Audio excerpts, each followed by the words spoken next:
शुभ संध्या साथियों। तो मैं आज शाम को फिर से लेके आ गया हूँ। जैसे आपको विदित है, कक्षा 6 विज्ञान पाठ 2 भोजन के घटक की अध्याय समीक्षा मतलब पाठ की पूरी थ्योरी लेके आ गया हूँ। इसको समझेंगे जानेंगे। महत्वपूर्ण विज्ञान कोई भी प्रतियोगी परीक्षा NCERT एग्जाम प्लस। शुरू करते हैं साथ भाइयों। पहला क्या है? भोजन के घटक, कक्षा 6 विज्ञान है ना। पहला ऑप्शन क्या है? प्रोटीन, कार्बोहाइड्रेट, वसा, विटामिन और खनिज लवणों को पोषक तत्व कहते हैं। क्वेश्चन आता है पोषक तत्व क्या है? पोषक तत्व है प्रोटीन, कार्बोहाइड्रेट, वसा, विटामिन और खनिज लवण। दूसरा है विटामिन हमें रोगों से बचाते हैं और हमारे शरीर की रक्षा करते हैं। अगला क्या है? विटामिन हमारी आँख, अस्थियों, दांत और मसूड़ों को स्वस्थ रखने में भी सहायता करते हैं। अगला क्या है? वे तत्व जो हमें वृद्धि और कार्य करने के लिए ऊर्जा देते हैं उन्हें पोषक कहते हैं। प्रोटीन शरीर के वृद्धि करने में मदद करते हैं और घायल ऊतकों की मरम्मत करते हैं। वसा और कार्बोहाइड्रेट हमें ऊर्जा देते हैं। अगला क्या है? फलों और सब्जियों के छिलके में एक विशेष प्रकार का कार्बोहाइड्रेट पाया जाता है जिसे रुक्षांश कहते हैं। अंग्रेजी में इसी को फाइबर कहते हैं साथियों। संतुलित आहार हमें संतुलित मात्रा में ऊर्जा, ताकत और हमारे शरीर में वृद्धि देते हैं और हमें विभिन्न रोगों से बचाते हैं। ये हमारे शरीर को चुस्त और तंदुरुस्त रखते हैं। विटामिन में एक समूह को विटामिन बी कम्प्लेक्स कहा जाता है। वह आहार जिसमें सभी आवश्यक पोषक तत्व, रुक्षांश और जल उचित मात्रा में हो उसे संतुलित आहार कहते हैं। आगे देखते हैं।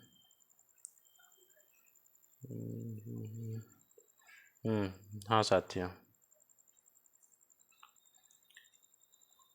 अगला पॉइंट देखते हैं। हमारे यहाँ तक हो गया था कच्ची सामग्री। कच्ची सामग्रियों में हमारे शरीर के लिए कुछ आवश्यक घटक होते हैं। इन घटकों को हम पोषक कहते हैं। हमारे भोजन में मुख्य पोषक कार्बोहाइड्रेट होता है। प्रोटीन, वसा, विटामिन तथा खनिज लवण है। हमारे भोजन में पाए जाने वाले मुख्य कार्बोहाइड्रेट मंद तथा शर्करा के रूप में होते हैं। यदि खाद्य पदार्थ की प्रोटीन टेस्ट के दौरान खाद्य पदार्थ में बैंगनी रंग का होना प्रोटीन की उपस्थिति को दर्शाता है। अगला पॉइंट क्या है? वसा एवं कार्बोहाइड्रेट युक्त भोजन को ऊर्जा देने वाला भोजन भी कहते हैं। प्रोटीन की आवश्यकता शरीर की वृद्धि एवं स्वस्थ रखने के लिए होती है। प्रोटीन युक्त भोजन को प्रायः शरीर वर्धक भोजन कहते हैं। विटामिन कई प्रकार के होते हैं जिन्हें अलग अलग नामों से जाना जाता है। इनमें से कुछ को vitamin A, vitamin B, vitamin C, vitamin D, vitamin E तथा विटामिन के नाम से जाना जाता है। हमारे शरीर को सभी प्रकार के विटामिनों की अल्प मात्रा में आवश्यकता होती है। यहाँ तक हुआ। आगे देखते हैं PDF में क्या है।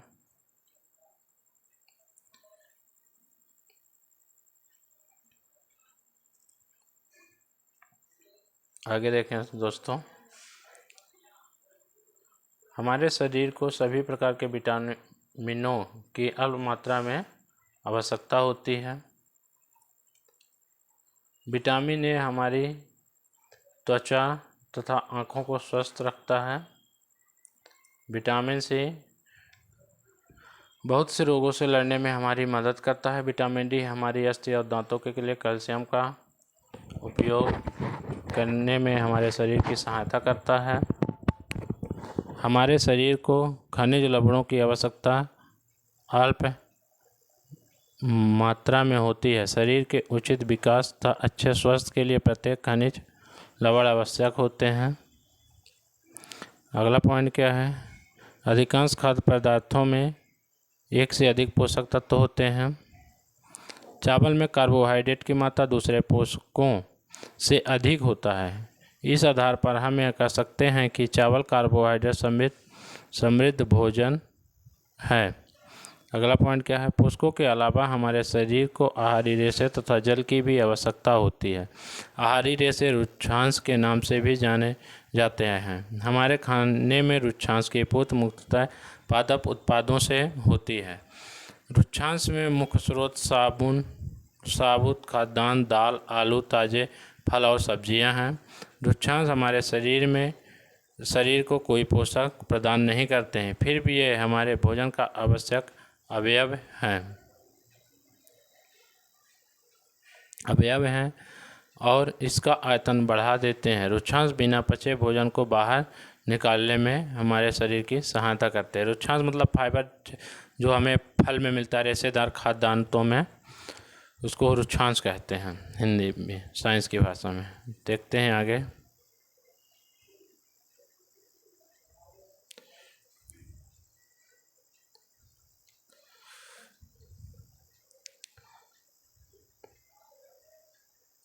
देखेंगे साथी, जल भोजन में उपस्थित पोषकों को अवशोषित करने में हमारे शरीर की सहायता करता है। यह कुछ अपशिष्ट पदार्थों जैसे कि मूत्र तथा पसीने को शरीर से बाहर निकालने में सहायता करता है। प्रश्नावली अभ्यास देखेंगे। कक्षा 6 विज्ञान, पाठ 2 भोजन के घटक का, ठीक है ना। पहला प्रश्न क्या है, हमारे भोजन में मुख्य पोषक तत्वों के नाम लिखिए। हमारे भोजन के मुख्य पोषक तत्वों के नाम, जैसे हमने अध्याय की थ्योरी में पढ़ा, हमारे भोजन के मुख्य पोषक तत्व क्या क्या हैं बच्चों? कार्बोहाइड्रेट, वसा, विटामिन, खनिज इत्यादि। अगला क्वेश्चन देखते हैं। निम्नलिखित के नाम लिखिए। पोषक जो मुख्य रूप से हमारे शरीर को ऊर्जा देते हैं। हमारे शरीर को ऊर्जा कौन देता है? कार्बोहाइड्रेट और वसा। दूसरा क्वेश्चन ख नंबर क्या कहता है? पोषक जो हमारे शरीर के विद्युत अनुरक्षण के लिए आवश्यक है, विटामिन। फिर ग नंबर क्वेश्चन क्या कहता है? वह विटामिन जो हमारी अच्छी दृष्टि के लिए आवश्यक है, विटामिन ए। वह खनिज जो अस्थियों के लिए आवश्यक है, कैल्शियम। खनिज क्या है? कैल्शियम, ठीक है ना। अगला देखेंगे।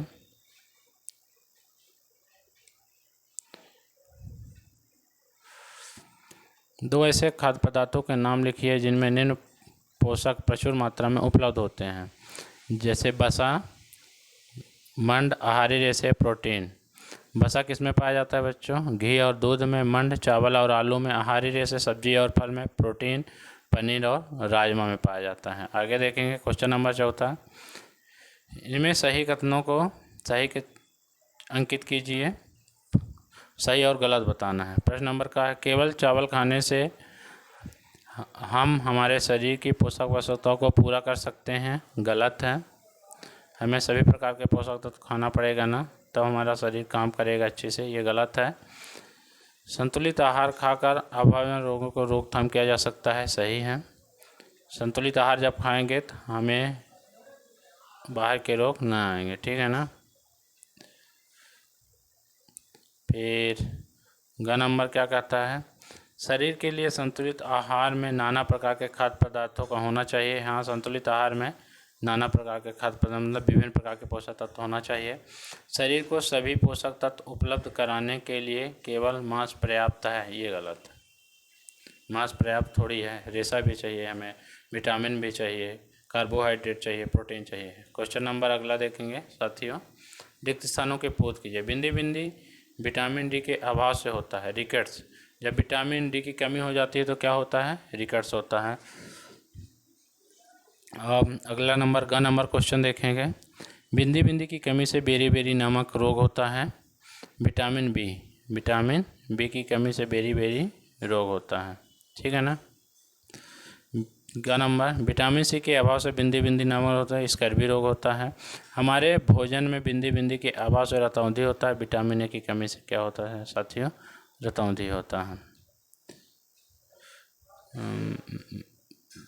सॉरी, विटामिन सी के अभाव से बिंदी बिंदी नामक रोग होता है। तो विटामिन सी से स्कर्वी होता है, ग नंबर ये है। और हमारे भोजन में बिंदी बिंदी के अभाव से रतौंधी होता है, तो विटामिन ए से। यहाँ गलती हुई हो तो क्षमा चाहता हूँ, मैं थोड़ा ध्यान नहीं दे पाया। अब है महत्वपूर्ण प्रश्नों को देखते हैं। छोटे छोटे प्रश्न जो हमें आता है लघु उत्तरी में, और कभी ऑब्जेक्टिव में भी इसी को ऑब्जेक्टिव बना के दे देता है। ऑब्जेक्टिव में इसलिए नहीं कराता क्योंकि उसमें टाइम बहुत वेस्ट होता है, 4 ऑप्शन रिपीट करना पड़ता है। पर जब आप थ्योरी याद कर रहे हैं तो ऑब्जेक्टिव आप आसानी से कर लेंगे ना।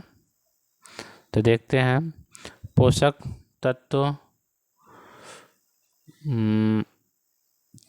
थोड़ा मार्कर का कलर चेंज कर। पोषक तत्व क्या है? वे तत्व जो हमें वृद्धि और कार्य करने के लिए ऊर्जा देते हैं उन्हें पोषक कहते हैं। पोषक तत्व किसे कहते हैं? पोषक तत्व क्या है? पोषक तत्व किसे कहते हैं? वे तत्व जो हमें वृद्धि और कार्य करने के लिए ऊर्जा देते हैं उन्हें पोषक कहते हैं। अब पोषक तत्व किसे कहते हैं? पोषक तत्व है प्रोटीन, कार्बोहाइड्रेट, वसा, विटामिन, खनिज लवणों को पोषक तत्व कहते हैं। विटामिन का कार्य लिखिए। विटामिन हमें रोगों से बचाते हैं और शरीर की रक्षा करते हैं। क्वेश्चन नंबर 3 अगला देखते हैं। क्वेश्चन नंबर 4, प्रोटीन का कार्य बताइए। प्रोटीन का कार्य लिखो। प्रोटीन शरीर के वृद्धि करने में मदद करते हैं और घायल ऊतकों के मरम्मत का कार्य करते हैं। प्रश्न नंबर 5 देखेंगे। वसा और कार्बोहाइड्रेट का प्रमुख कार्य क्या है? वसा और कार्बोहाइड्रेट हमें ऊर्जा देते हैं। प्रश्न नंबर 6 देखेंगे। प्रोटीन के 5 स्रोतों के नाम लिखिए। दूध हो गया, दाल हो गया, अंडा हो गया, मछली हो गया, सोयाबीन इत्यादि प्रमुख स्रोत हैं किसके? प्रोटीन के। प्रोटीन क्या है बच्चों? अपने से बताएंगे। मसल्स बिल्डर है और मसल्स ग्रोथ करता है, ठीक है ना। क्वेश्चन नंबर 7 देखें। विटामिन कितने प्रकार के होते हैं? विटामिन 2 प्रकार के होते हैं। जल में घुलनशील विटामिन बी, विटामिन सी और विटामिन डी। वसा में घुलनशील विटामिन ए, ई, के वसा में, ठीक है ना।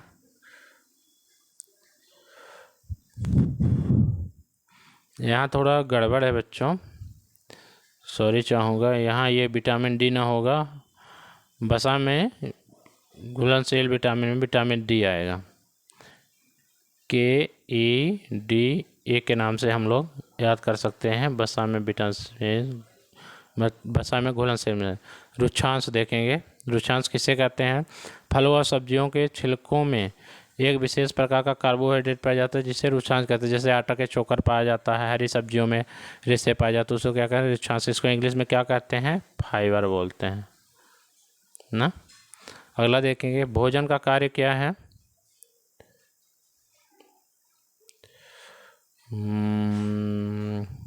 इसको थोड़ा साफ कर दें PDF। इसके ऊपर आप लोग ध्यान दीजिएगा। KEDA ये वसा में घुलनशील विटामिन है, ठीक है ना। रुक्षांश हो गया। भोजन का कार्य क्या है? भोजन हमें पोषक तत्व देते हैं जिससे हमें ऊर्जा और ताकत मिलती है, हमारे शरीर की वृद्धि होती है। अगला क्वेश्चन देखेंगे। क्वेश्चन नंबर 10, हमें संतुलित आहार की आवश्यकता क्यों होती है? देखेंगे। इसका आंसर मैं आपको सुनाता हूँ। संतुलित आहार हमें संतुलित मात्रा में ऊर्जा, ताकत और हमारे शरीर के वृद्धि देते हैं और हमें विभिन्न रोगों से बचाते हैं। ये हमारे शरीर को चुस्त और तंदुरुस्त रखते हैं। क्वेश्चन नंबर 11 देखेंगे। तुम अपने भोजन में उपस्थित मंड की जांच कैसे करोगे? हम भोजन के कुछ नमूना या कच्ची सामग्री लेते हैं, उसमें 2 से 3 बूंदे आयोडीन विलयन की डालते हैं। यदि इसका रंग काला नीला हो जाता है तो यह दर्शाता है कि मंड उपस्थित है। क्वेश्चन नंबर 12 देते हैं। विटामिन कितने प्रकार के होते हैं? विटामिन निम्न प्रकार के होते हैं। विटामिन कितने प्रकार के होते हैं हमने ये पढ़ा ना। इसका आंसर क्या होगा? विटामिन निम्न प्रकार के होते हैं। Vitamin A, vitamin B, vitamin C, vitamin D, vitamin E, vitamin K. इसमें विटामिन बी को विटामिन बी कम्प्लेक्स बोला जाता है, ठीक है ना। ये अगला क्वेश्चन आपका बन ही गया, मैं बता ही रहा था। विटामिन बी कम्प्लेक्स क्या होता है? एक विटामिनों के समूह को विटामिन बी कम्प्लेक्स कहते हैं, ठीक है ना। क्वेश्चन नंबर अगला देखेंगे। अगला नंबर क्वेश्चन आपका है 14 नंबर क्वेश्चन। कौन सी विटामिन हमारे शरीर में सूर्य के प्रकाश में बनता है? Vitamin D. रुक्षांश और रेशेदार भोजन क्या होता है? रुक्षांश एवं भोज रेशा है जो हमारे शरीर में मुख्यतः पादप उत्पादों से प्राप्त होता है। अगला नंबर क्वेश्चन नंबर 16 क्या है? रुक्षांश के मुख्य 5 स्रोतों के नाम लिखिए जिसमें फाइबर रेशे पाए जाते हैं। सभी अनाज, दाल, आलू, ताज़ा फल और सब्जियों में रुक्षांश मुख्य रूप से पाए जाते हैं। क्वेश्चन नंबर 17 देखेंगे साथियों। हमारे भोजन में रुक्षांश लेने से क्या फ़ायदे हैं, मतलब हम रुक्षांश वाला खाना खाएंगे तो उससे क्या फ़ायदे हैं, इसको देखते हैं 17 नंबर को। हमारे भोजन में रुक्षांश लेने के निम्नलिखित फ़ायदे हैं। यह हमारे भोजन का आवश्यक घटक है। यह हमारे शरीर को अपचित भोजन से छुटकारा दिलाता है। यह कब्ज हटाने में मदद करता है। प्रश्न नंबर 18 देखते हैं, हमारे शरीर को जल की आवश्यकता क्यों होती है। उत्तर देखेंगे छात्रों, हमें भोजन को जल की आवश्यकता इसलिए होती है क्योंकि यह भोजन से पोषक तत्व का अवशोषण करने में हमारे शरीर में मदद करता है। और क्या जल का महत्व हमारे शरीर में, यह हमारे शरीर से दूषित पदार्थ जैसे पेशाब और पसीना को बाहर निकालता है। अरे गड़बड़ हो गया।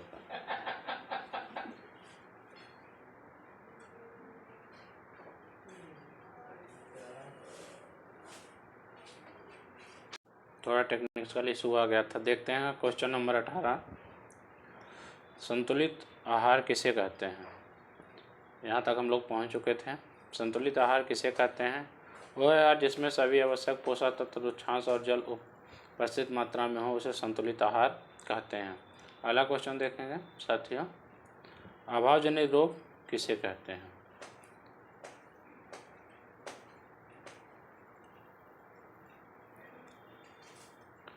वे रोग जो लंबे समय से पोषक तत्वों की कमी के कारण होते हैं वो क्या कहलाते हैं, अभावजनित रोग कहलाते हैं। अगला क्वेश्चन देखेंगे, अभावजनित रोगों के उदाहरण देख लेते हैं। स्कर्वी हो गया, बेरी हो गया, मैरास्मस हो गया और रतौंधी हो गया। जैसे आपको पता है रतौंधी विटामिन ए की कमी से होता है, स्कर्वी विटामिन बी की कमी से, और बेरी विटामिन सी की कमी से। ठीक है ना। क्वेश्चन नंबर 21 देखते हैं साथियों, हमारे शरीर में कार्बोहाइड्रेट मुख्यतः किस रूप में पाया जाता है। जो कार्बोहाइड्रेट है हमारे शरीर में किस रूप में पाया जाता है ना, तो ये किस रूप में पाया जाता है, स्टार्च और शुगर के रूप में। अगला क्वेश्चन देखेंगे क्वेश्चन नंबर 22 साथियों, दो पोषक तत्वों के नाम बताइए जो हमें ऊर्जा प्रदान करते हैं।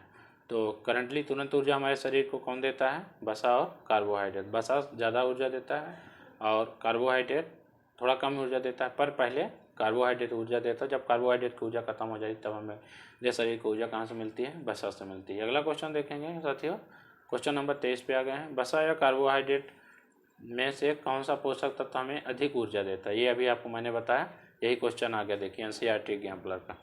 वसा या कार्बोहाइड्रेट में से कौन सा पोषक तत्व हमें अधिक ऊर्जा देता है, वसा हमें अधिक ऊर्जा देता है ना।